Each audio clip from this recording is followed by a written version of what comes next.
Hi and welcome to this video. Now you joined me just as it started to throw it down, so hopefully you can hear me okay over the rain that's now hitting the car, but I'm still going to carry on. So as you've seen from the thumbnail and the title of this video, now I've owned my Fiesta for around probably about 4 years, and in that time I have done quite a lot to it. But one thing I didn't do, which I said I was going to do from the beginning, is keep a record of what I spend on it. Now the idea of this is for me to obviously see how much I've spent on the car. It's not an exact, down to every penny, just because there's little things that I may have missed off this list, or I may have got some discount off friends, or bits from here, there and everywhere. So the idea of this list is to give you an idea if you are thinking of buying a Fiesta like this, or any old car really. Obviously every car comes with different issues. Some may need more paint, some may need more welding. Every car is different, so the idea is you can see, as well as me going through this list, the type of things that you may have to spend on a car, that you may have had to do to yours if you've done it already, if you are thinking of buying an older car. Now what I've not included in this list is usual things like yearly service items, because obviously they amount to a normal cost of any car anyway.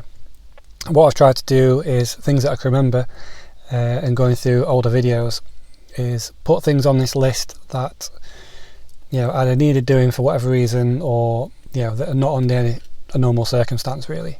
So like I say, I may have missed some things. It's not an exact list down to the penny. One or two things I've rounded off because, as I say, I can't remember the actual price. So I may have got a few items through various means. But anyway, so I've got this list here that I've done. I'm going to go through it now, just so you can see a list and what I spent on it. For those that have been following the videos, they will have seen the car when I first got it. If you haven't seen the videos, or originally how I got the car, I will put in a few pictures and things like that. But also you can see the amount that I spent on this car. Hopefully should represent the difference from the beginning and up to now, if that makes sense. Because at the moment I think the car is pretty much 95% there. You could go on and on, but from beginning to now I think it's at a really good point. So this is why I'm doing this video now basically. So without further delay, I'm going to make a start and go through this list. So not including the actual cost of the car, because that doesn't really count. These aren't really in a specific order, and I tried to make it in an order from beginning to end, but some things are not exact. So a new key, this was £10. Now really cheap for a car key. Now the good thing, if you know about these cars, any old car, there's no ECU, so there's no programming. So it was literally just £10 for the key, which included cutting as well. So a really nice, cheap, good thing to do if you've only got one key. So that was the first thing.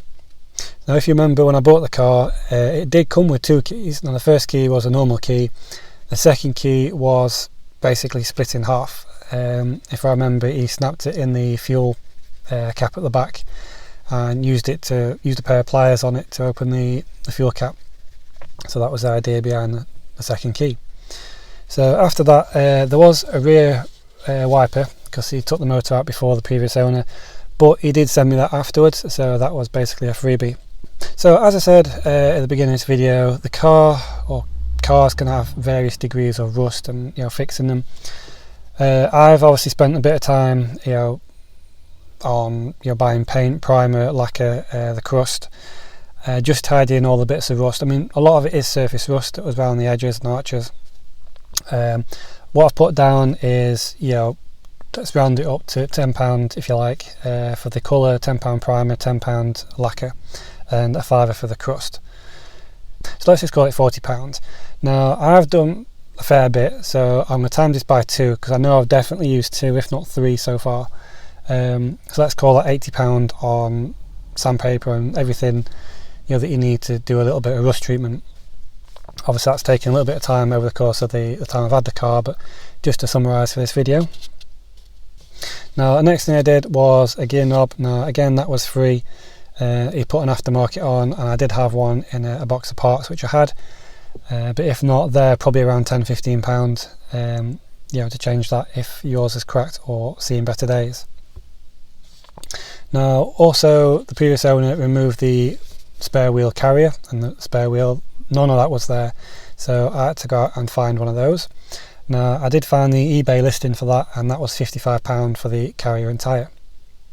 Again, you may get some of these cheaper or maybe more dearer. It depends on availability on parts now that they're getting quite to an age basically.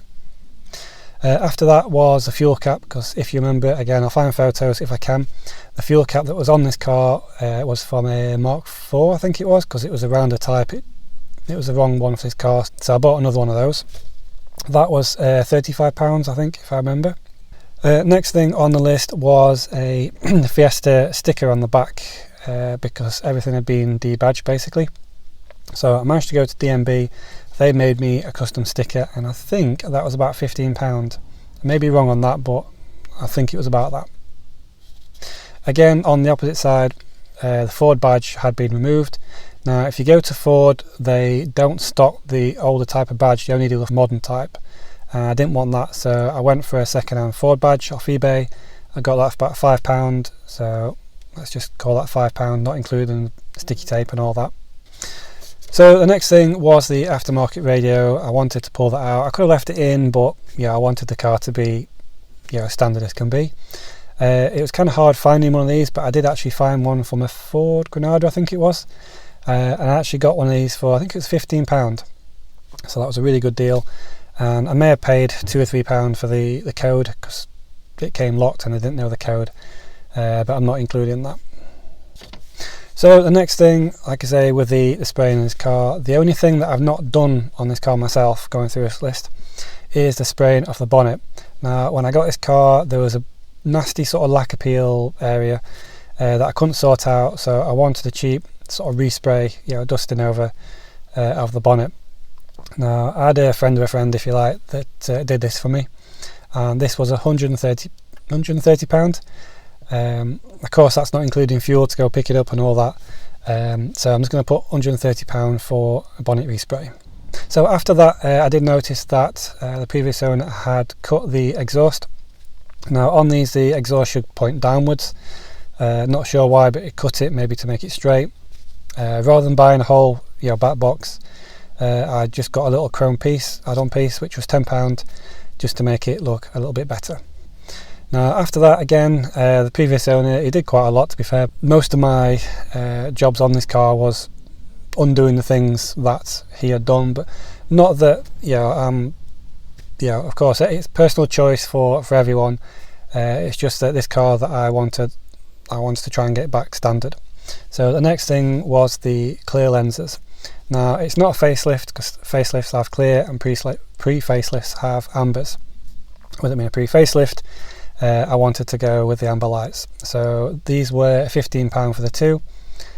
I've seen these go for £30 and a bit more, so if you're after a set of those, then it's a good idea to shop around. Again, a little thing that I did was with the bumpers, the chrome strip front and rear, that had gone all funny, so I managed to find some chrome strip for about £10. That freshened it up a little bit. I say all these you can find on videos that I've done on the channel if you're after doing these little bits on your own car. So next is the side mouldings for the doors. Again, these were removed prior to me buying the car, so trying to find a set of 4 with it being, sorry, 6, with it being a 4-door, because you've got 1 on each door and 2 on the front wings. Again, you can redo the chrome strip, but if you watch the video, you can't remove them on this because it's one piece. You kind of have to stick them on top, but that definitely refreshes the car up and the look. But yeah, I think it was about £35 I think for this set. Again, I've seen it a lot more expensive. I got quite a good deal on that one.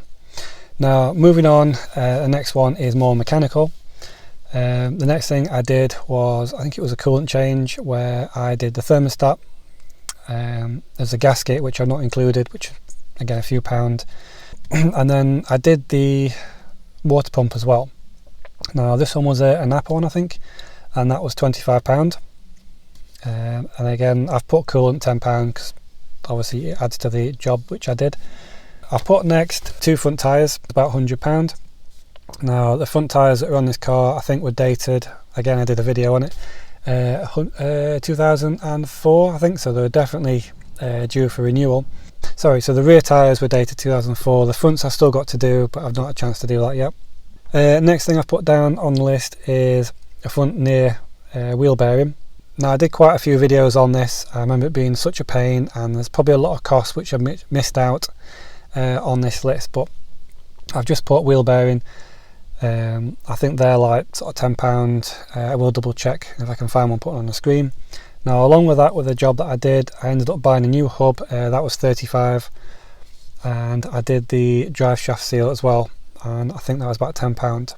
I think I remember doing one job which was the drive shaft seal and the bearing, and the hub was all extra. So whenever you do jobs, you've always got to basically do extra things. There's always hidden costs and more parts you've got to end up replacing.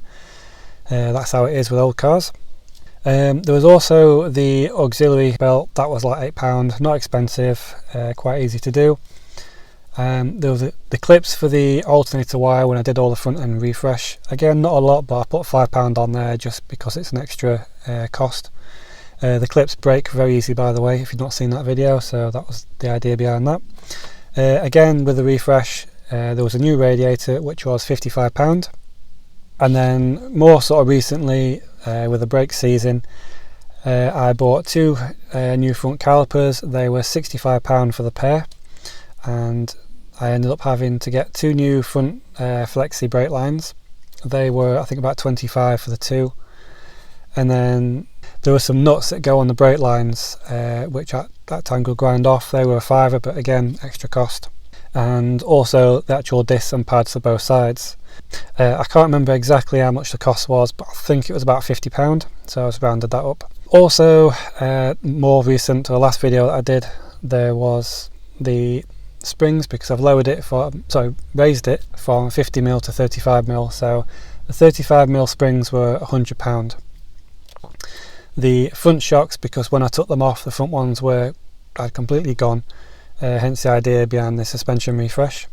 Now the two front shocks were about, I think it was £60, and two top mounts to go with. Again, while you're doing the job, you may as well do the extra bits. Two top mounts which were £20. So again, like I say, there's probably a lot of little bits that add up, which I've missed, but that basically gives you a general idea of what I've done to this car since I've had it. And you know, if you're buying a car, this is possibly the same type of thing, you know, what to expect at some point in its life of you owning it. So the cost of all that comes to £973. Now, as I say, some things I've missed out, some things may have rounded up. So what I'm going to say is I've pretty much spent £1,000 on it, you know, £1,000. Again, maybe more than that, because I missed a few bits out, but for now I'm just going to call it £1,000. So that may sound like a hell of a lot over 4 years, but like I said at the beginning of this video, from how I first got it to how it is now, I consider it to be a far nicer condition.